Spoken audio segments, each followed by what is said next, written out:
and welcome back to our blind read-through of Saya no Uta, the Song of Saya. How ya doing? The last time we were together, we got a big old lore dump on Saya. There's so much going on with that girl that it's just like going forward. Oh yeah, it's gonna be real fucked up. It's gonna be real fucked up, I imagine, but that's why we're here. That's why we're playing this game. That's why we're watching me read it. It's because we're all here. We're all here for the depravity. We're all here for how fucked up this is going to be.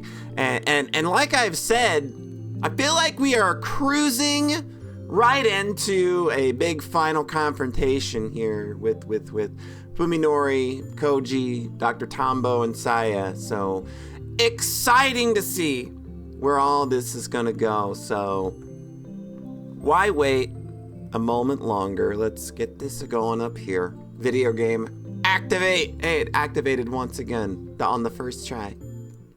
I am recording this super early in the morning after having just woke up. And allergy conditions are really bad. So my throat is really dry. So it's going to suck. But I want to play the damn game. So we'll get through it. You and me together will get me through this without being a gigantic baby about it. Koji pulls up 2 blocks away from the Sakisaka house and stares at the silent building. Oh, we're just like there. All right. In the bright light of morning, the house seems shrouded in a dark miasma, like a black hole torn out of the landscape. Is it just a fragment of Koji's imagination? At this point, no, I think that we're actually literally about to get sucked into a black hole. I feel like that's something that could happen in this story, and I would believe, yeah, that's fine. That's gonna happen. Every window is closed, offering no glimpse of the inside. Koji has no way of knowing whether Fuminori is home. A pedestrian walks his dog down the street, glancing back at Koji after he passes by the Accord. Koji isn't surprised by the attention. He hasn't bathed or changed clothes since spending the night buried in the mud, so he must look like a vagrant even inside his car. When he looks into the rearview mirror, he sees the haggard visage of a man with one foot in the grave staring back at him.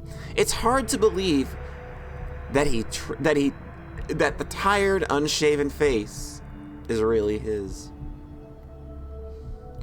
If he stays here for too long, someone might report him to the police. He'd better pull himself together and get moving. He drives slowly up to the front of Fuminori's house, quickly checks to make sure no one is around, and gets out of the car. I don't think he's gonna like anything at all about what he's about to find here. I don't think we're gonna like what we're gonna find. It's probably still gonna be real disturbing and sucky, I think. Anyone who might be in the house probably heard the sound of the engine, but there's no point in worrying about that now. Yeah, you've been really bad at this whole stealth thing the whole time, so why change now? Koji walks swiftly through the gate in the yard to the front door. He puts his hand on the doorknob, foregoing the bell. The time for such pleasantries is past. Yeah, you know, like when you called him and telling them, hey, I'm on my way. Like you're fucking Rambo or something. The door is unlocked, and the knob turns easily in his hand. He puts his ear to the door and listens for any sign of life. He's acting like a thief, he realizes with some shame. But that is the least of his worries now. No sound from within. After checking the street again to make sure no one is looking, he quickly opens the door and disappears inside. An indescribable stink immediately assaults his nostrils. He's already prepared for anything. However, so rather than discouraging him, the stench only sharpens his caution to a razor's edge. He has crossed the threshold many times in the past, and his memories of days spent here are still bright. So why? Why does he feel the same ominous, blood-chilling aura that permeated Ogai's home and cabin? Well, we were paying attention last episode, so we know. If you'd have stuck around, read some notes with the good doctor, you might have figured out why. Anger and sorrow seize Koji's heart, as though a dear friend's grave has been defiled. Koji doesn't remove his shoes before entering. He knows why he's here, and it's not to be polite. Fuck manners!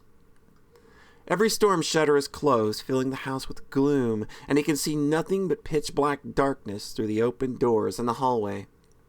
He should have brought his flashlight from the car, he thinks ruefully, then remembers that he dropped the light when Fuminori attacked him. It's still lying in the backyard of the cabin in Tochigi. The house might be empty, then again, it might not. Each particle of the air seems charged with silent menace. I keep thinking, like, well, you got a cell phone. Why don't you pull out your cell phone and use a flashlight? But then, I don't know that 2003 cell phones had flashlights on them. I'm trying to think of, like, the first phone. Like, my first phone was a Motorola Razr, and I'm pretty sure it had a flashlight on it, but that was like 2007, 2008, and this game was 2003, but this game also takes place in Japan, where cell phones were already years ahead of the game, even when we started, adopting them more readily. Is his enemy lurking somewhere in the darkness? It's hard not to imagine Fuminori waiting for a chance to take him by surprise and finish what he failed to do. Koji walks down the first floor hallway, then climbs the stairs and checks the second floor too. He moves slowly and carefully, keeping his senses sharp, but feels nothing watching him from the shadows. After completing his rounds safely, he is convinced that the house is empty. He suddenly realizes that his right hand is touching the cold steel of the gun in his pocket. Did he intend to draw the weapon upon encountering Fuminori? Now that Koji thinks about it, his own actions seem mysterious to him. What is he planning to do when he meets Fuminori? Yeah! Maybe he should have thought. You had, like, a 3-hour drive. And a whole night of sleep. To figure this out. And now you're just wondering, while your finger is itching that trigger, you're sitting here thinking, what was I planning to do? Will he lay into him with curses and epithets? Will he force him to turn himself in, or will he... Koji shakes his head. This isn't the time for such hopeless questions. If he keeps thinking, he'll stop moving. If he stops moving, fear will paralyze him forever. His only choice is to keep marching on. He has to close the distance on his prey. In any case, Fuminori isn't home.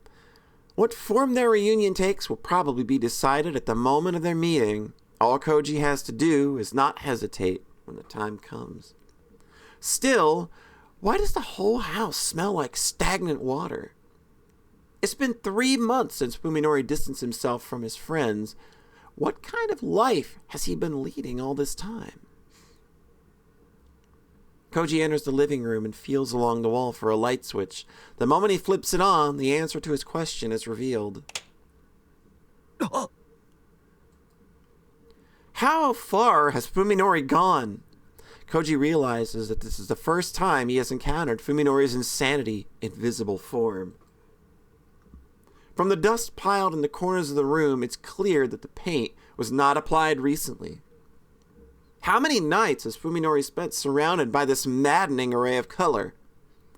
Why, if such obvious signs were available, why didn't Koji realize that something was wrong before it got this bad? Was he deaf to the dying screams of Fuminori's sanity? Was their friendship really so worthless? As he stands petrified in the unfamiliar living room, Koji directs his anger entirely at himself. If he could, he would like nothing more than to apologize to Fuminori for failing to help him through his suffering. Koji feels that he might be able to save his friend. Perhaps he is arrogant to think so, but if so, it is arrogance born of kindness. Koji passes through the living room and opens the sliding door that leads to the kitchen. When he enters, he finds the most disturbing of the house's many stenches is strongest here. Blood. The room is redolent with the smell of countless layers of blood grown stale over time. He peers into the well-used sink.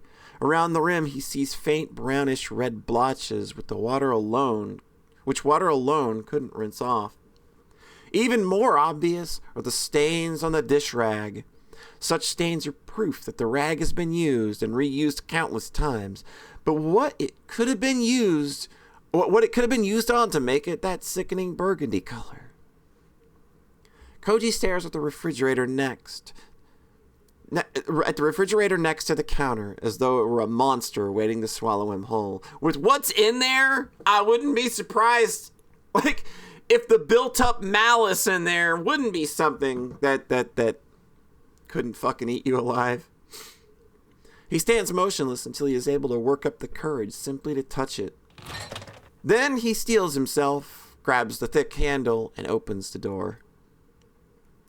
First, he'll check the freezer, then the refrigerator.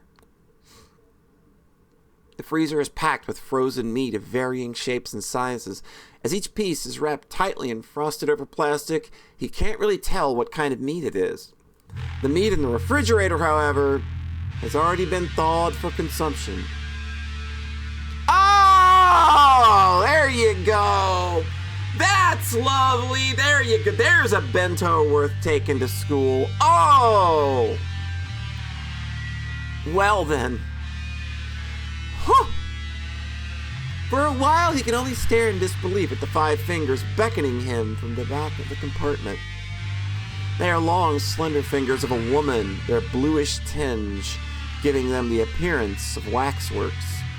Koji is unable to remember what Omi's hands looked like, even though he had kissed her fingers countless times. When he finished crying after his conversation with Fuminori, Koji promised himself that he would not cry again. And in fact, he does not. He regrets his decision, however. He indulged himself too early. He could have saved his soothing tears for this moment, for he now knows that truly nothing is sacred. At last, his doubts about Fuminori have been utterly obliterated. Koji pulls Ogai's revolver out of his pocket and wraps his hands around its grip like he would a charm. Its definite presence, its promise of merciful annihilation, is the only thing keeping his sanity intact. He will surely use it to kill Sakisaka Fuminori. Not for revenge, not for justice, but to make the world once more a place governed by reason. For that purpose alone, he must eliminate the anomaly. He breathes deep, exhales, and lifts his hand before his face and stares at his spread fingers. All right, he's not shaking. He is prepared to face his new objective. Koji sticks the revolver back in his pocket and pulls out his phone. Oh! Oh dear, okay. Well, we'll do that. Okay. Oh, jeez. So, my thinking here, every good thought receptor I have is like, obviously Ryoko is the right one to call. Because I feel like we call Fuminori, we have a big ol' throwdown, we beat each other up, somebody kills somebody. Like if Koji dies, it's just okay, whatever, it's a bad ending. But if Koji kills Fuminori, I feel like, don't you kind of become the monster too? Like in a way, like we were talking about like reality, like and like we are in, like, are we just going to put ourselves in Fuminori's reality where like these rules don't apply? Like if we go through with killing him, and maybe there's like a sub decision there where you can kill him. And I feel like Ryoko is like every good decision detector in my brain is going off right now saying that Ryoko is the choice, but we're calling Fuminori. It's time to finish this. Just as he promised earlier, Koji calls Fuminori again. The call goes through immediately. He must have been waiting for it. 今どこだい？どこだろうと関係ないだろう。 As soon as Koji responds, a shrill ring fills the house. Startled, Koji spins around and looks into the hallway. Ah, well, that's how he knows you're there. He's gonna hear that phone in the background, dude. The house phone is flashing to signal an incoming call. なるほど。やっぱり僕 Yeah, that's exactly why he came here. That's exactly why he called the other phone. Koji fell for it. Fuminori is the one calling the house, and now he knows exactly where Koji is. He must have predicted that this would be Koji's first stop, and that Koji would call him upon finding it empty. Yeah, Koji is just really fucking bad at thinking things through. But I guess this one's on me. I did make this decision for Koji, so I get to be the Koji this time. It's a new series of visual novels that are way too difficult to beat called I Want to Be the Koji. That was a long way to go for a dumb joke, honestly. 見られちゃったんだろうね。 Guess you know I'm crazy! ああ。 Yeah! Koji keeps his voice bold to conceal his horror. When did Fuminori become so cunning? しばらく会わないうちにえらく悪食になったらしいな。一体今日まで何人殺した？ Mm-hmm. いや、僕はまだ一人だけ。 Actually, I've only killed one so far, Fuminori replies unapologetically, his tone upbeat. 解体だけなら3、4人ってとこかな。かなり慣れてる。剣を切ったり血抜きしたりとか。 I've taken apart 3 or 4, though. I'm getting pretty good at removing the tendons and draining the blood and such. Koji no longer feels sadness or horror when faced with Fuminori's inhumanity. There is only the cold desire to kill the creature speaking with such revolting words. This is with his friend's voice. 近江を殺したな。知らないっていうのは嘘だな。 See, the thing is, he's actually not lying about that. どうなんだろう。 I wonder, Fuminori mutters, seeming somehow embarrassed. 正直言うとね、最初に食べたのがもしかしたら近江だったかもしれないんだ。 I guess the first one I ate might have been Omi. It was the same day she disappeared, come to think of it. The body wasn't in any shape that I could identify. Koji had already abandoned hope, but it's still a shock to hear of his lover's brutal end. つくばもか。いや、彼女はちゃんとここにいる。僕だってバカじゃない。彼女は取引の材料なんだろう。 Oh, that's fucked up. No, Fuminori says with an exasperated chuckle. She's here, like I promised. I'm no fool. I need her to trade with you, right? I won't waste her. 声を聞かせろ。それはちょっと無理かな。口を聞けるような状態じゃないから。 Fuminori's dismissive words further sharpen Koji's bloodlust. 言ったはずだぞ。彼女を無事に解放しないなら。生きているだけでもよしとしてくれよ。それとも完全に死体になったようが欲しいかい。確認するがコージ、お前は集めた資料のすべてを証拠ともども持ってこい。その内容を見て納得できたら僕らは用を引き渡す。いいだろう。 It's obvious that this deal is a sham from both sides. Yeah, you're both bluffing really bad, but I think one of these is way more dangerous than the other. In all likelihood, Fuminori is planning to kill him and bury his secrets forever. Moreover, Koji doubts that Yo is even alive. Her meat could very well be somewhere in the refrigerator right in front of him. However, Koji isn't particularly interested in Fuminori's true intentions after all. He has no intention of making a trade either. His only goal is to get close enough to destroy Fuminori and whatever is pulling his strings. 場所はお前が僕を尾行してきた大貝教授の家、覚えてるだろう。今夜7時にそこで落ち合おう。一人で来い。 Dr. Ogai's old shack, 7 o'clock, WrestleMania! おい。Fuminori hangs up without waiting for Koji's response. Perhaps Fuminori too has sensed his opponent's intent. If so, then he has realized that Koji is not just the hunted, but the hunter as well. So we're two duelists trying to gauge each other's moves. Koji smiles grimly as he pockets his phone. It's astounding how much their relationship has changed. The question is whether or not to comply with the 7 o'clock rendezvous agreement. If this were a serious negotiation, then it would be wise to avoid preempting Fuminori in any way that could provoke his anger. What Koji and Fuminori are really doing, however, is trying to lure each other into a deadly trap. Koji doesn't know what Fuminori plans to do between now and then, but he's not about to let his enemy keep that initiative.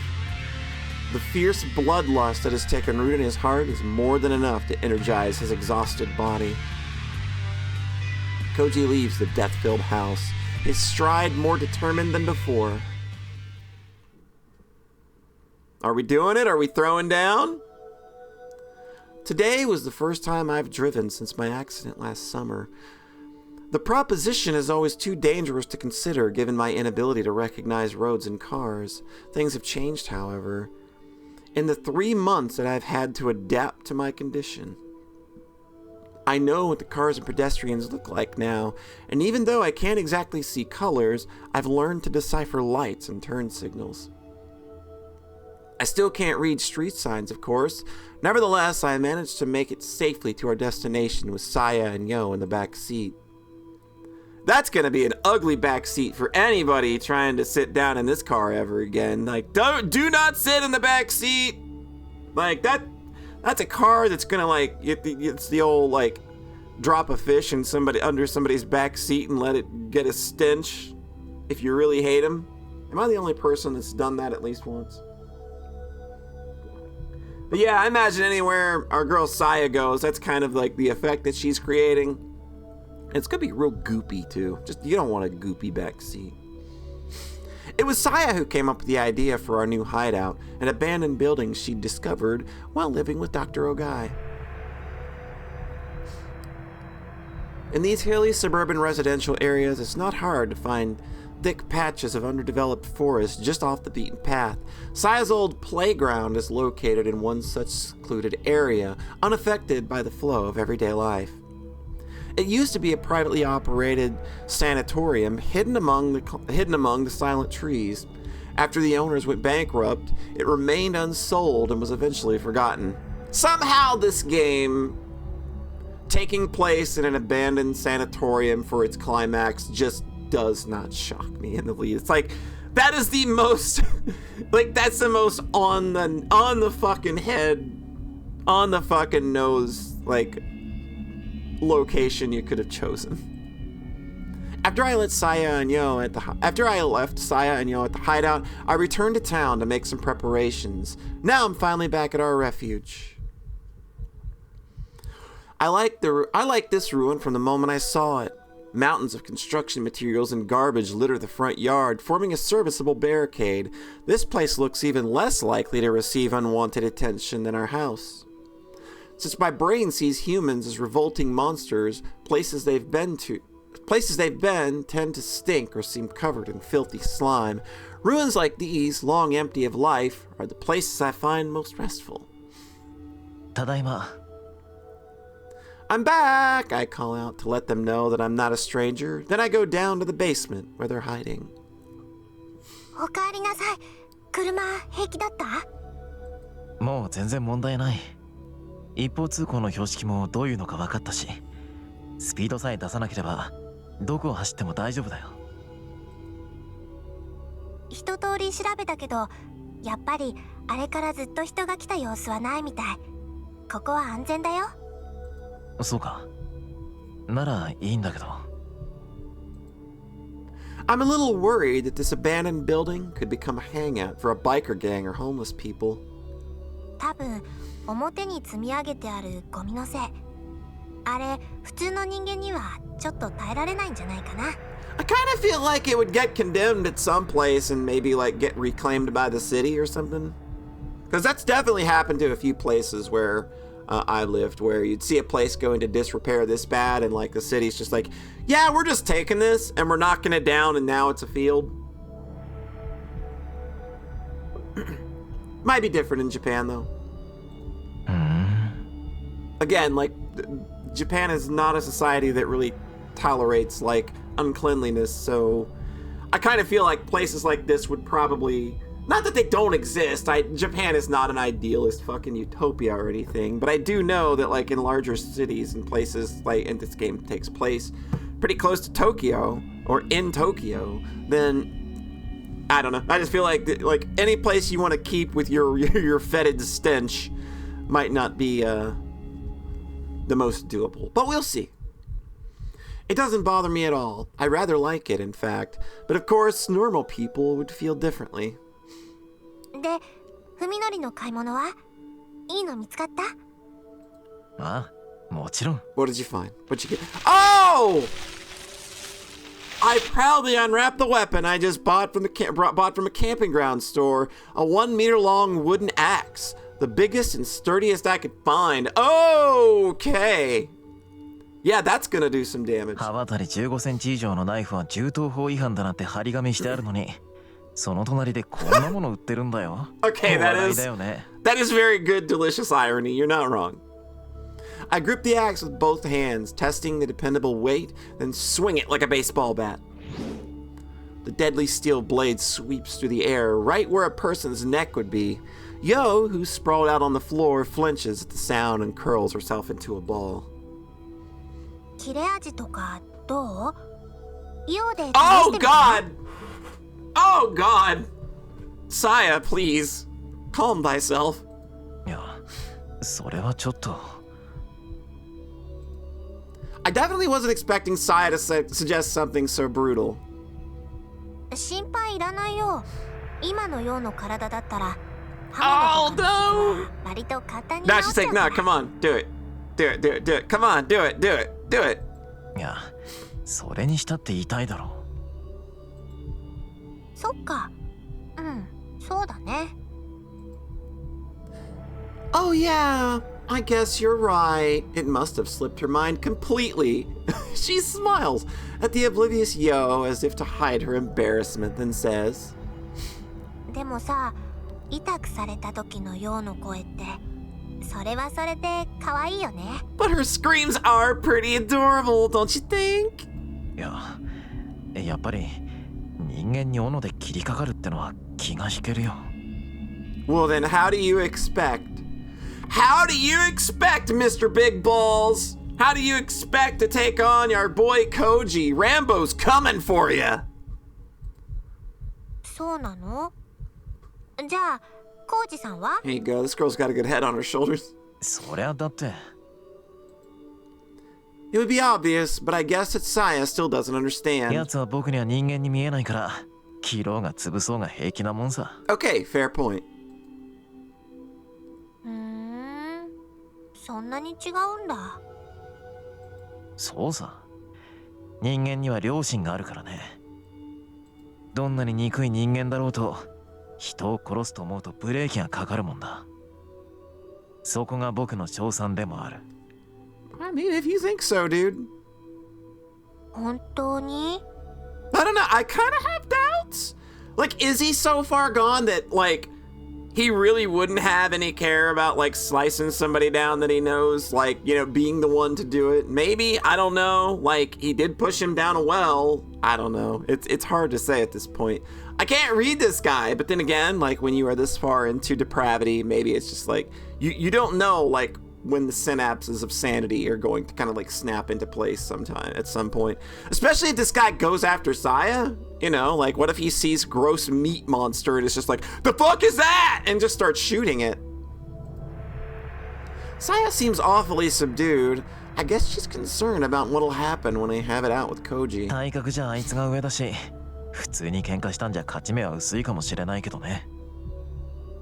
でも僕にとっての化け物退治があいつにとっては人殺しなんだ。こいつは大きいよ。あいつはきっと最後の瞬間で隙を見せる。That I 100% believe. なんだか不安なんだよね。そういう心理戦っていうの確実じゃないっていうか。 I'm a little worried, Saya says softly, staring at the floor with unusual gravity. You can never be sure how someone will react. It's dangerous to rely on that. She raises her head and looks straight at me. ねえ、やっぱり私が買った方が良くない？ I appreciate Saya's consideration. Even though it could be interpreted as a lack of faith in me, she's still putting my safety above hers. Nevertheless, I can't accept her heartfelt suggestion because she's a girl and I'm a man. And this is an Urabuchi novel, and women are useless, despite the fact that Saya has done all the heavy lifting in this goddamn story from this side. サヤの腕力だとさ、ヨウみたいな女の子なら楽にねじ伏せられるだろう Do け you ど、 really think 男を so? 相手には厳しいと思うんだ。 God, everybody fucking get out of here. The bitter memory of Saya's rape is still fresh in my mind. Saya falls silent for a moment, seeming to understand what I'm thinking, but then comes right back to stubbornly press her case. でもね、あのおじさんも最初の不意打ちはうまくいったの。病院だってそうだった。平気で話しかけてきたのって文則だけだよ。まあ、それも一理あるかもな。I can't imagine it personally, but I suppose it's possible that Saya's appearance is shocking enough to make someone lose their nerve. Suzumi was able to gain an advantage because he had the same condition as me, which let him see Saya as a cute girl. Fear doesn't necessarily make people weaker, however. Depending on the situation, it can even send someone into a berserk rage and make them harder to put down. In other words, such a tactic would be the same sort of gamble that Saya's worried じゃあ about. さ、サヤ、こういうのはどうだろうか。 When I tell Saya the new plan that just popped into my head, her gloomy frown turns into a bright smile. それめえやん。文則って頭いい。何もそこまで。 It's not exactly a great plan, but I guess the fact that it lessens the risk to me is enough to excite her. She's so easy to please, but that's part of what makes her cute. で、いつ頃来るの？浩二さん。今朝あれから電話があってさ、とりあえず関係ない場所に誘い出してある。少しじらしてやろうと思ってね。やっぱり暗くなってからがいいよね。ああ、頃合いを見計らってここに誘い出して仕留めよう。ここなら誰にも気づかれないからね。せっかく人間一人分の肉が仕入れられるのに、ここだと腐らせちゃうね。冷蔵庫ないし。 Yeah, that should probably be something. Yeah, you're gonna have to just like, everything's gonna have to be fresh produce from now on. 他の動物を誘う餌にできないか？野良猫とかカラ That's a ス smart をおび move き寄せてさ。それ危ないよ。万が一取り逃した That is 時、 also a good よそに point. 持っていかれて他人に見つかったら大騒ぎになるよ。そっか。それ。 Humans are extremely dangerous, and their filthy, stinking bodies make me sick just by being nearby. Ironically, however, nothing tastes better than their meat. I truly regret having to abandon our well-stocked fridge. Yeah, there's like, I don't imagine there's any good way to get electric out here. You know, like when you live the abandoned shack lifestyle, I suppose. You're gonna have to deal with that new fact that well-preserved food is going to be a delicacy that you are just going to have to accept as never having again or being exceedingly rare. まあこの辺だと森にもいろいろと住んでるから、そんなに食事には困らないんじゃないかな。3人分だよ。大丈夫かい？任せて。これでもさや狩りは得意なんだから、頑張っていっぱい捕まえてくるよ。 She's got the experience, don't worry. そうか。じゃあ今日からはサヤが一家の And 大黒 you're the 柱だ male wife. へへ。 Saya giggles happily at my praise. I find these childish qualities of hers adorable. 今度はどのぐらいのんびりできるかな。Because of the casual way she says it, I almost miss the emptiness to which her question leads. かな。 Saya's right. This won't last forever.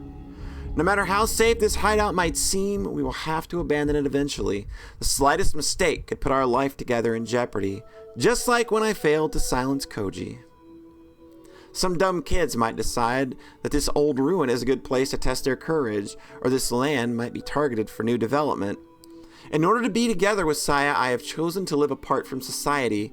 We will never find lasting peace in this world teeming with humans, not unless we can somehow escape from it. 長い旅だと思えばいいさ。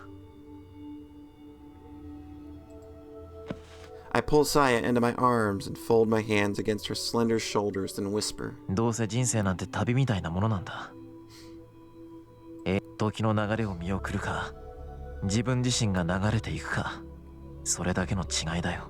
Look at this guy. Big old poet philosopher. そうだよね。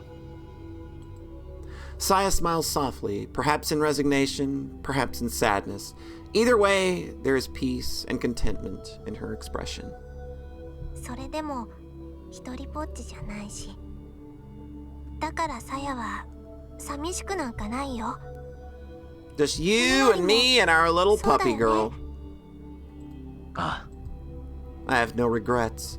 As long as I can hold Saya in my arms, I will gladly pay any price. それにね、 And besides, she adds brightly, trying to cheer me up, いつかは私たちが人目を忍んで暮らさなくてもよくなる日がきっと来るよ。 one それ day, は約束し we てあ won't げる have か to ら。 hide anymore. I can promise you that. It sounds like a fairy tale, but for some reason, she seems absolutely certain. それは明日かもしれないし、ずっと先のことかもしれない。いつ印が来るのか私にもわからないの。 Oh shit! ほんのちょっぴり怖いんだけどね。 I have no idea what Sai's prophetic words mean, but this isn't the first time that she's said or done something mysterious. She's performed any number of miracles 僕らに already. も希望があるのかい。 Yeah, she says with a cheerful nod.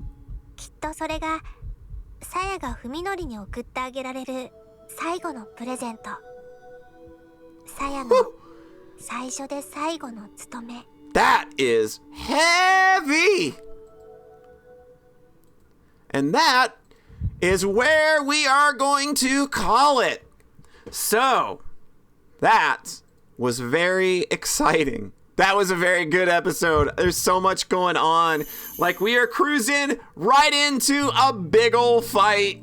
I have no idea, like, what the implications are because we didn't call Ryoko, so she's obviously not gonna be a factor. But we're definitely cruising now. We are on a speeding bullet train into fucking oblivion. Everything's gonna clash. Ideals clash, guns and axes clash, and a tentacle monster for good measure. So yeah, this was pretty exciting. So thanks for stopping by. We'll catch you next time. You have a nice rest of your whatever, and I'll talk to you then. Bye.